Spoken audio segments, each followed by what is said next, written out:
in maybe 15 minutes, he lost the Holy Spirit. He lost the anointing. In 15 minutes, what took him 30 years to build up, gone. Everything gone. And when he realized he had lost the Holy Spirit, before he could even cry for repentance, he was blinded. Both his eyes were gouged and taken out. This is what the devil does, When you stray away from God, the first thing the devil do to you is blind your spiritual eyes. Blind the eyes of your understanding, so that reason doesn't work anymore. Discernment doesn't work anymore. Understanding doesn't work anymore. You cannot listen to the Holy Spirit talking to you anymore, because you become blind, deaf and dumb. This is what the devil does. We see that in the life of Samson. And he wallowed and cried in the Philistine jail for at least 18 long months. Now eventually, God's grace came upon Samson, because we read that the Lord re-anointed him one more time. But he was forgiven, he was restored, but he had to pay it dearly with the loss of his life. He was no more restored back again. He lost everything. And the only way for his salvation to be sealed is by death, so that he does not repeat the mistake again. If you read the Bible in 1 Corinthians chapter 5, it is written there.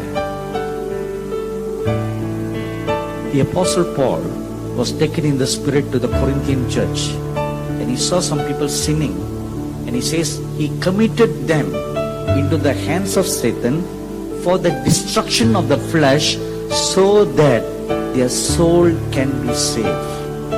Sometimes God allows this to happen, a premature death. About 15 years ago, I was invited to pray for a young man who was dying of AIDS in a hospital in a state of India called Sikkim. The capital city is called Gangtok. So before I was ushered into his presence, his mother told me, when you pray for him, please don't mention the word AIDS. He doesn't know he has AIDS. Don't mention all that. I said, okay, just pray for his healing. I said, fine. So I went to the hospital room. I saw this boy, 24-year-old young man, very, very handsome looking young man. When I saw him, my heart broke to pieces. 24-year-old boy who's counting his last days now. And this boy, to make it worse, he doesn't even know he was going to die. He just thought he's having some kind of an illness and some kind of sickness, and he needed some treatment. So after small talks were over, the time came for prayer. So when I closed my eyes to pray, I just could not bring myself to pray for him, because seeing his very pathetic condition, I asked the Lord, how shall I pray for him? And then the Lord told me, don't pray for his healing, because I have cursed him to die. But you pray that his sins will be forgiven him, so that his soul shall be saved. Then I asked the Lord, what has he done, Lord, that he has been cursed to death? And in one split moment, the Lord showed me about his entire life. What a grossly sinful life, a lustful life this young man was living. Almost every day, he will sleep with a girl. Being very young, every teenage girl in the town, every teenage girl in the college have been sexually violated by him. He'll use them and he dumped them. That was his flamboyant, playboy-like lifestyle. And behold, he lived a godly life, totally away from his sins. So his flesh was judged and turned over into the hands for destruction, so that the soul can be saved. Such was the fate of Samson. He was judged, turned over into the hands of the devil for the destruction of his flesh, so that his soul can be safe. Safe in heaven. God values our souls more than our physical bodies. That does not mean God doesn't want to heal us. He wants to heal us. During my 37 years in the ministry, praying for many people when they come for healing, there have been many times the Lord has told me, don't pray for their healing. And this is the reason why you should not pray for their healing, but pray that their sins will be forgiven them. I was once invited to pray for a church elder, an Anglican church elder in our hometown. And when I went to see him, he was in his deathbed. There was a huge 5-footer oxygen tank beside his bed, and he was like kind of breathing his last. And many of his brothers are pastors, some in Nepal and some in other parts in India. So they all were expecting a supernatural healing miracle when I prayed for the man. Of course, I went to that to pray for him, expecting a healing to take place. And when I saw him, he was like, anytime he could die. Anyway, I knelt down beside him and began to pray. Every time I would say, Lord, heal him. Instead of the word heal, the word forgive him, Lord, comes out of my mouth. I said, I should not be praying for forgiveness. I should be praying for healing. And this was repeated 3 times.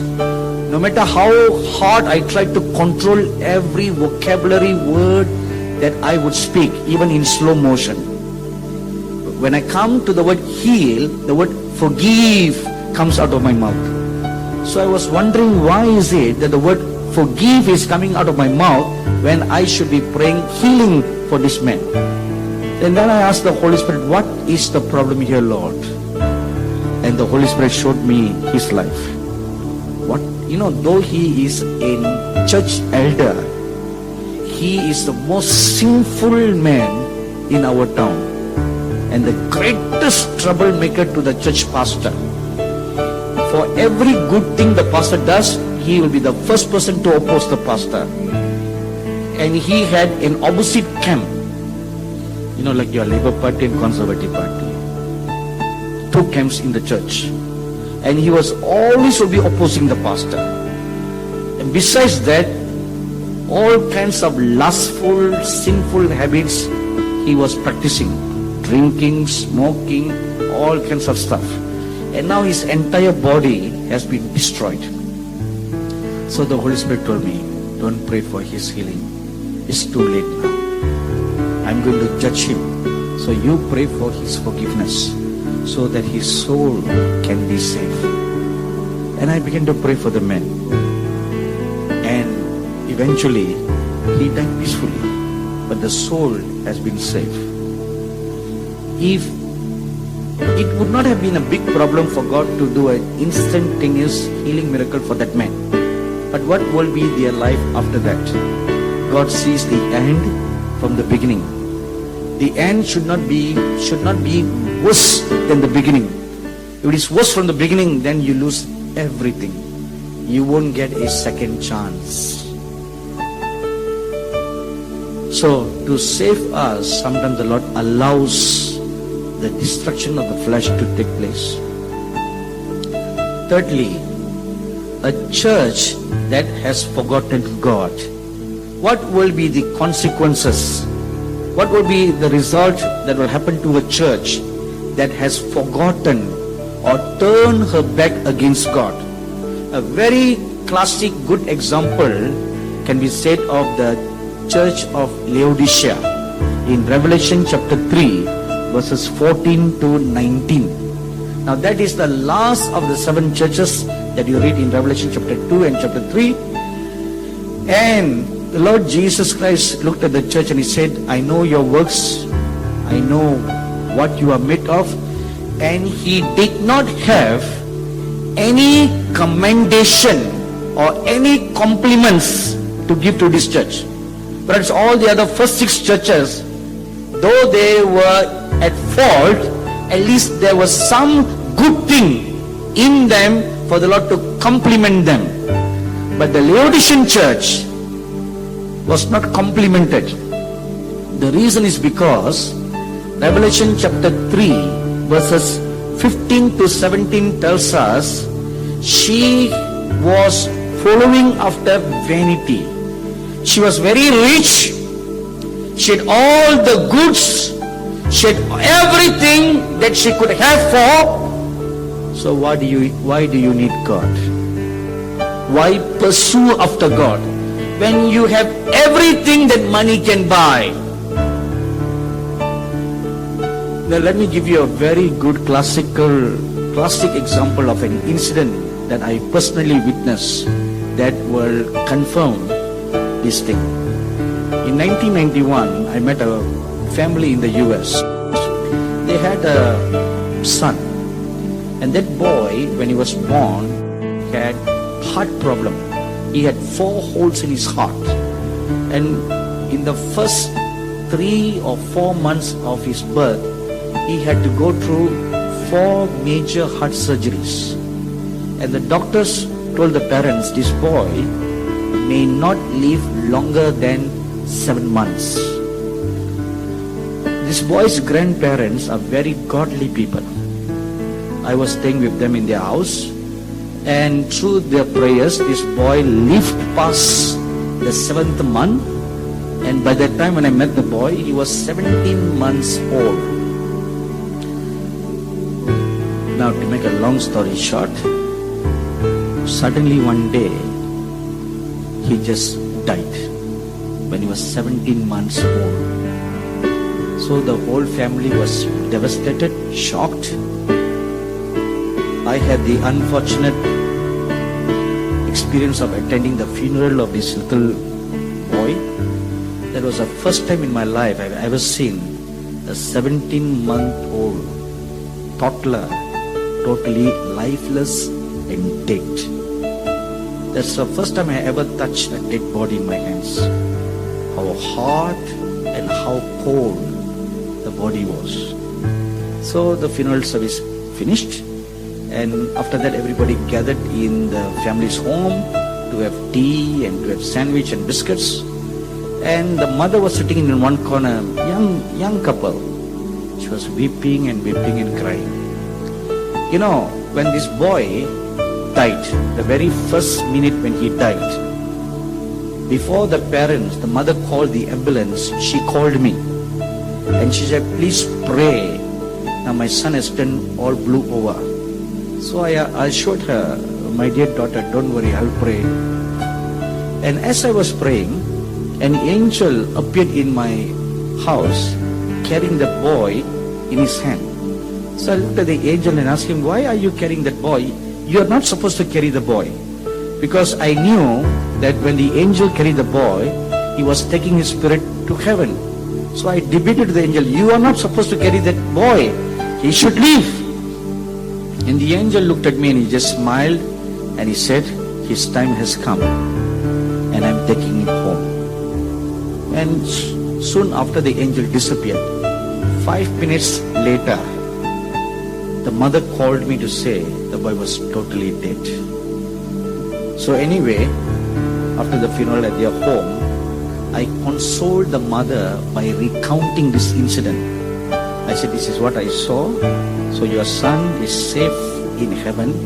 One day you will meet him. You know, those kind of words, they are comforting words, but they are not consoling to a grieving parents. Right?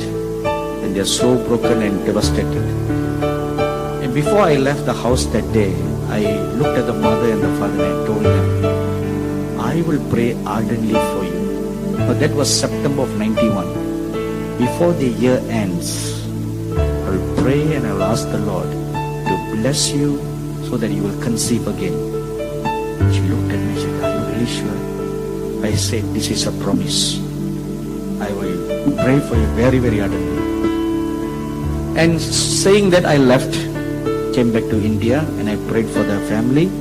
On December the 24th of that year, I received a phone call from my husband saying, my wife has conceived. So they were so happy, and she gave birth to a beautiful baby girl with clean, perfect heart. So they were so happy. The girl came to wipe away all their tears of their loss, and the following year she conceived again, and she gave birth to twins. So the family was so happy. Now for one loss they've got 3 children. 2 years later she conceived again, and she gave birth to another baby. So now she's got 4 kids. For one loss you get 4 in return. See, when you give one away, you got 4 in return. So you're so happy. All the 4 children, 2 girls and 2 boys, they all have perfect heart, no holes in the heart, wonderful strong hearts. And as they were blessed with babies, the husband was also blessed in his career. He's a computer engineer. So he got promoted from one level to another level to another level. So as they were promoted, see, their family were blessed, they were materialistically blessed, so they began to buy a bigger house. More children came, bigger and bigger and bigger, until they had like a palatial, huge house. All this while, when the first baby was born with a heart condition, that was the time they totally committed themselves to the Lord. And they began to pursue after God from then onwards. And even after the first baby died, they pressed on with God. They did not turn their back on God. However, as they were materialistically blessed, their love for God began to get colder. And they were sliding down by stages. Eventually, with the 4 children, with 3 cars, big house, they totally stopped attending church. So when the pastor once asked them, why are you no more coming to church? You know what they said? They said, Pastor, we have everything. Why do we need God? Well, and then people become very spiritual, They said, Pastor, the Bible also says, wherever 2 or 3 are gathered, Jesus is there. So me, my husband, my 4 children, there are 6 of us. 2 times more than what the Bible says. So we are praying in our home, and Jesus is there. Why go to a church? That is their reasoning. They totally stopped attending church, and they totally forgot God. This was the attitude of the Laodicean church. They were materialistically well. They had everything that money can buy. So their hearts became cold. They were not hot, they were not cold. They were just indifferent, lukewarm. Now what is the consequence of that? The Lord Jesus looked at them and said, you are wretched, you are miserable, you are poor, you are naked, and worst of all, you are blind. You think you are very rich, but you are wretched. You think you have all the goods in the world, you have all the happiness. Wrong, you are miserable. You think you have a lot of money in your bank account. Wrong, you are poor. You think you are dressed in all the fine clothes that money can buy. Wrong, you are naked. You think you are seeing everything. Wrong, you are blind fool.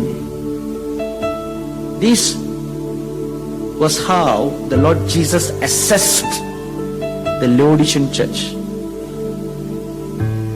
If the Lord Jesus were to come to your church, how would he assess your church?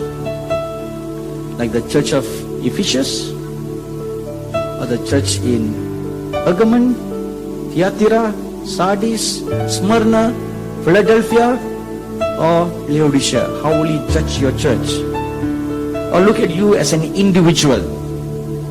When the Lord Jesus looks at you, how will He assess you?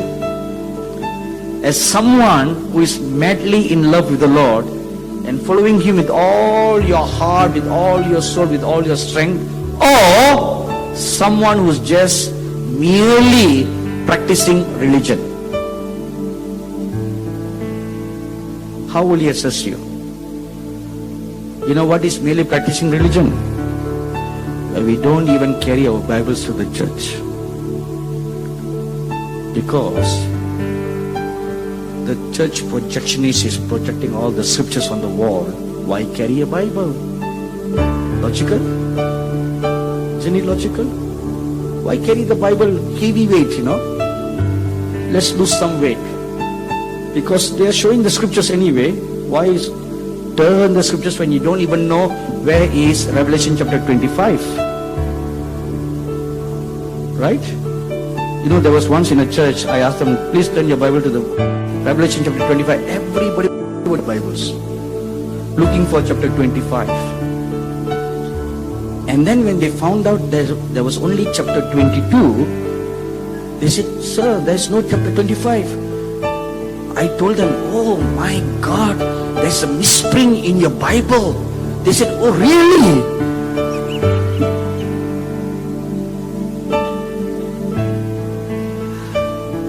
See how pathetic it is. Is our lives like that? How will the Lord Jesus judge us?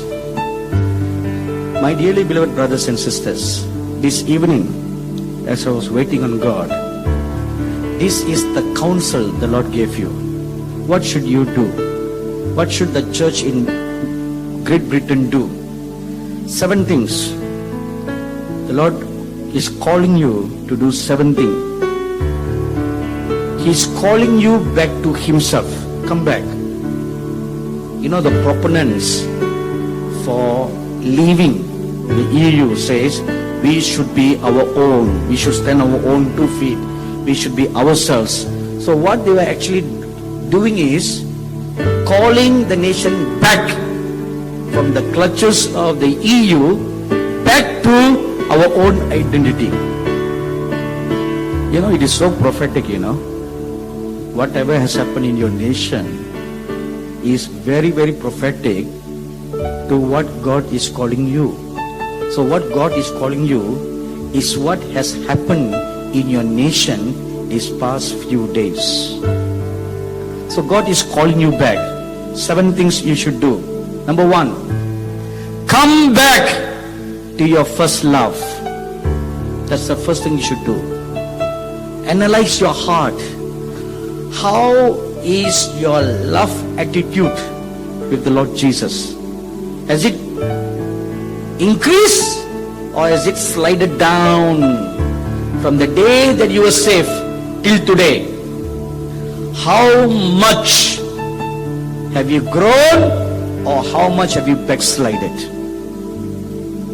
If you have backslided today, make up your mind to come back or to go back to your first love. Go back to your beginnings. Call to remembrance the day that you first got saved. Go back to that day and restart all over again. That's the first thing. Secondly, fear not persecution or imprisonment that will come. Now this is something the Lord Jesus told me to address to all the ministers who are in our midst.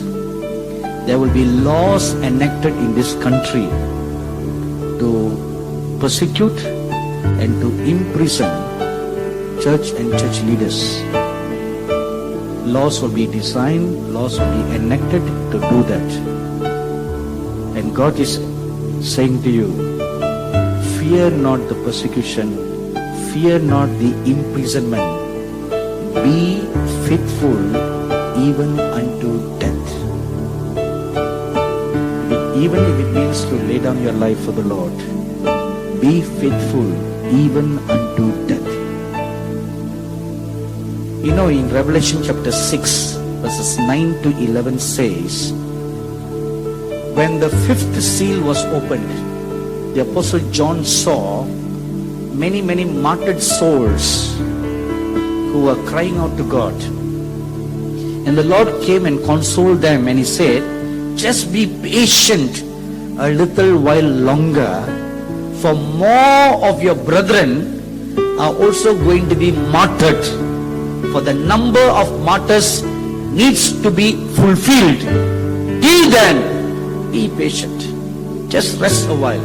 So there is a certain number apportioned by God. Why it is necessary, I don't know. But the Bible says it is necessary. Martyrs need to lay down their lives, like what John chapter 12 verse 26 tells us. A corn falls onto the ground. When it falls on the ground and it dies, it will bring forth more fruit. Like I shared with you this past 2 days, there are many British missionaries and Scottish missionaries who came to India, and they died serving God in India. None of them went back home, and their graves can still be found in India till today. As a result of their lives, I don't think they all died a martyr death, but they gave up the comfort of their home. They gave up the comfort of their families. They gave up the comfort of this wonderful country, and they came to a backward nation, a nation where there is no good toilet facilities. Not today, but we're talking about 100, 150 years ago. Where there are no good roads, people walk on barefoot. These missionaries adapted to all those lifestyles. Here you have 4 seasons. In India, we don't have 4 seasons, especially in South India. It's one hot, sunny, burning climate for 10 months of the year. These missionaries endured all that. And there is no good medical hospitals, no medical treatments. When mosquito bites you, you contract malaria, tuberculosis, and all diseases, and there were no medicines. Many missionaries and their families and their children are buried because of sicknesses. Even in the midst of all that, that did not deter them to go back home. They served God there, the place of their call. They gave their lives. As a result of that, among the whole of India, Tamil Nadu state has the largest population of Christians, largest churches, and the most missionary sending centers and mission organizations are all based in that state. Firstly, because the Apostle Thomas was martyred in Tamil Nadu state, the blood of one disciple of the Lord Jesus, and then the lives of the many missionaries. So when a martyr dies, it's not death, it's a sowing for a harvest. So the second thing is, fear not, persecution or imprisonment will come, be faithful unto death. That does not mean you will be killed, but in the eventuality of death, you remain faithful, not denying the Lord. Thirdly, come out of spiritual idolatry and the controlling of church members. Come out of idolatry. Any love extended to any object, any person other than God is idolatry. Anything that comes between you and God is idolatry. Even your personal pleasure for rest that comes between you and God, there is idolatry.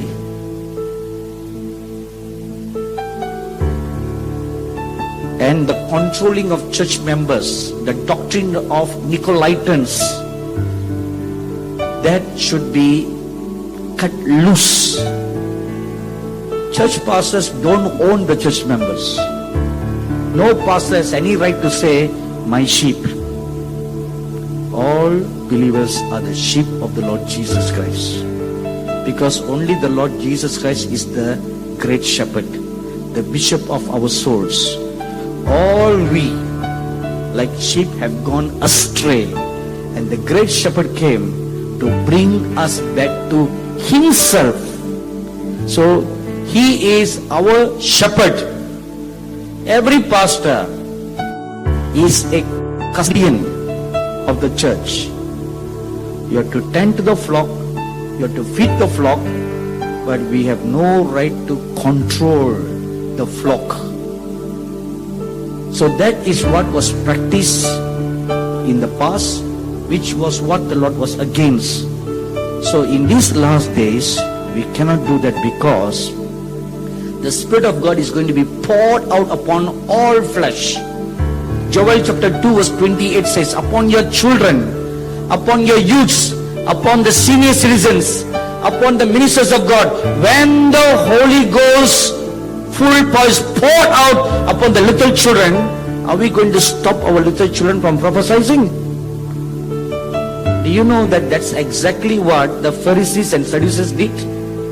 In Matthew 21, when the Lord Jesus entered into Jerusalem, you read that the children carried by their mothers were singing praises, shouting, crying praises, glorifying the Son of David. As soon as the Pharisees and the Sadducees, the established church leadership of that time, heard that, they told the Lord Jesus, Jesus, stop the children from praising you. And do you know what the Lord Jesus told them? He turned around and he said, have you not read what the Psalm says in 8:2? That out of the mouth of babies and children, he has perfected praise. So their time has come to do their ministry. You have no right to prevent them from doing their ministry. Your little children, your babies, your thoughtless, and your little children, from 0 age up to 12 years old, they are going to prophesy, they are going to see visions, and they are going to cast out demons. You will be, the church leadership will be committing a grave sin if you forbid them from doing it, because it's God who is calling them to do it. And their destiny, it is their end time destiny to rise up. Now why? Why the children in the last days? For two reasons. Number one, Exodus chapter 1. Before Moses was born, many male babies were killed because of Moses. Secondly, Matthew chapter 2. Before or by the time the Lord Jesus was born, he was about 2 years old. For his sake, many babies 2 years old and below were all killed. So the babies in Moses' time and the babies in the Lord Jesus' time, they all died as martyrs. They did not die for themselves. They died for Moses, who is like a savior to Israel, and for the Lord Jesus, who is the savior. So the babies all died without seeing life. So in these last days, it is God's payback time. Amen. Payback time. It's payback time for all those souls that have been crying out to God for the last 3,000, 4,000 years. When, Lord? When? How long more will you keep silent on behalf of our souls? They've been crying for the last 4,000 years. So now the time has come to pay back. So the very children that were killed, God is going to pour out the 7 spirits of God upon these little ones, and they are going to take vengeance at the very demons that killed them in the first place. Amen. So if that being the case, when your little baby is going to prophesy, or when your little baby suddenly gets up and say, "Mommy, I see an angel standing there," please don't think your baby is nuts. Please don't think your baby is imagining things. I have had many parents come and ask me, my baby is suddenly muttering strange things. Say, what strange things? Oh, my baby sees an angel everywhere he sees. A little baby, they cannot manufacture lies, can they? They cannot. There's a good pastor friend of mine in India, and he has a daughter and a son, and his daughter could not conceive a baby after 8 years of marriage. So she will ask her father to pray for her every time, and she will ask her father to ask me to pray for her. So after 8 years of praying, God blessed her, and she conceived and she gave birth to a baby boy. So she lives in the US, and she brought her baby to India to ask me to dedicate the baby for her. So on the day of dedication, as I was holding the baby in my hands and as I was praying, the Lord showed me the future of the baby, how God is going to use the baby, and how he's going to grow up as a prophet of God. So it was a long word that I gave to the baby for about maybe 15 minutes. At the end of the 15 minutes, the Lord told me, now in case these people all have a doubt that what you said is really from God, tell them that God will give them a sign. And the sign was this: when the boy opens his mouth to speak, the first word that he will speak is not mommy or daddy, but it will be Jesus is coming soon. That will be the first sentence that will come out of his mouth. So when he speaks that, you will know that whatever was prophesied today is all from God. So everybody was so happy, they clapped their hands. As the ceremony ended, they went back home. But the reverse happened. For the first 3 years of the baby's life, he never spoke a word. So he was born dumb. That's what they all thought. The boy never spoke a word. Not even mommy, not even daddy, not even anything. So the mother was very, very worried. First she was worried that she had no baby. Now she was worried that the baby was not speaking. My own sister, my older sister's son, second son, he never spoke for the first 5 years of his life. So my sister was so worried for him. She would pester me every day to pray for her son. So I told her, don't worry. He's going to talk all his life. At least let him be quiet for 5 years of his life. So, as an uncle I can say all that, but a mother's heart is different. But she would still pester me. So one day he started talking, and when he started talking, then she called me and said, please pray that he will stop talking. So anyway, this went on for this family. And one day, the mother heard some noise coming from the baby's bedroom. She ran into the baby, into the room, and she saw her son, 3-year-old son, standing on the bed, pointing his hand at the roof, and he said, Jesus is coming soon. That was the first word that came out of his mouth. The mother was shocked and surprised, and a few other times he kept on repeating the same sentence over and over again. Jesus is coming soon. And before he ever spoke the word mommy or daddy, even when they taught him to say mommy or daddy, he refused to say that, and he kept on saying, Jesus is coming soon. And that boy has been prophesying ever since then. Small little boy. He's 5 years old today, and has never stopped prophesying, has never stopped seeing visions. Now who taught him all that? It's not the figment of his imagination, but according to the word of God that was spoken over his life, the gifts are manifesting. So how can we say this is of the devil? Or how can we say these are manufactured? Or these are unbiblical? Whoever wants to say that, it is very similar to what the Pharisees spoke during the Lord Jesus' time concerning the little babies. The mothers were singing, the babies were all screaming and crying. They were all not screaming and crying, they were singing praises, extolling and magnifying the Lord Jesus. So don't control your church members when the spirits of the Most High God are poured out upon your church. Number 4. Is that number 4? Number 4. Stand against false teachings and false prophets that will come in your midst.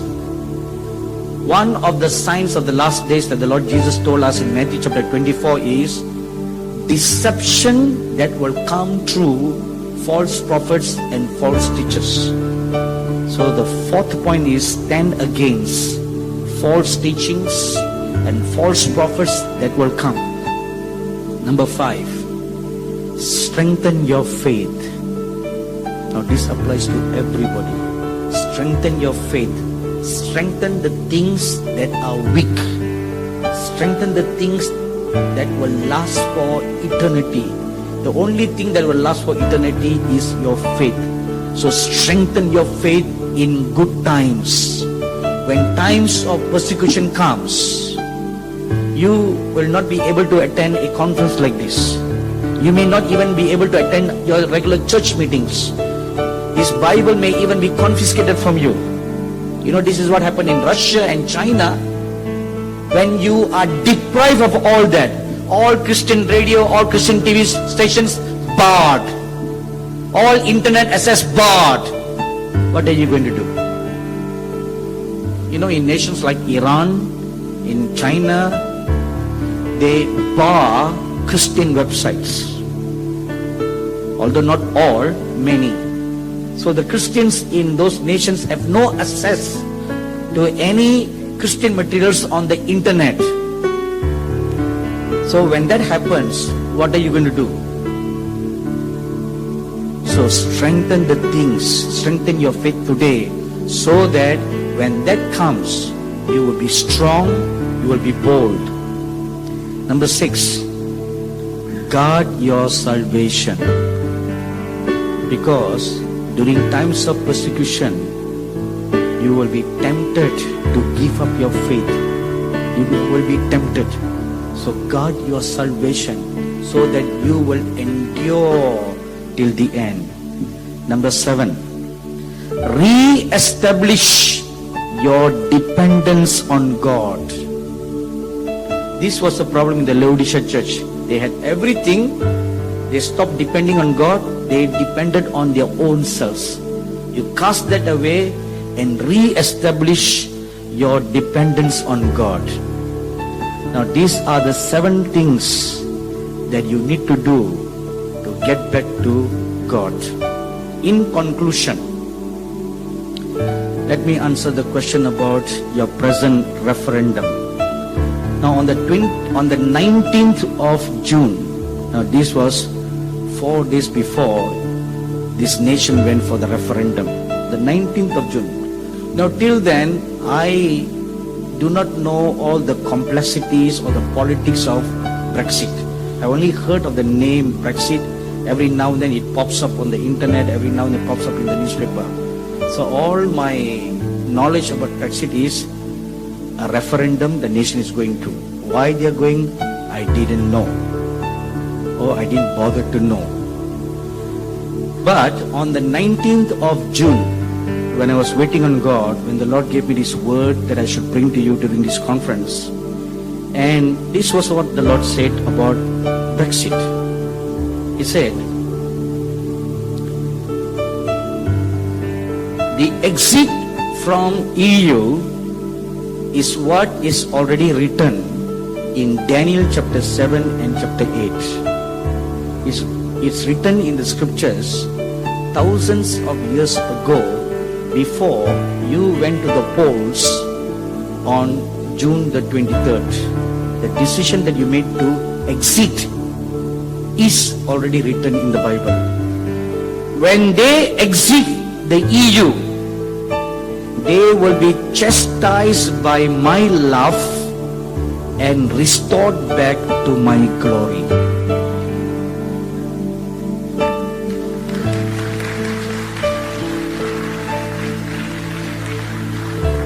Now I want you to turn your Bibles to Daniel chapter 7. Now look at verse 4. There it describes how you will be chastised. There is a chastisement for all the sins that have been committed in this nation. Before you can be restored back to glory, first there comes a chastisement. Daniel chapter 7 verse 4.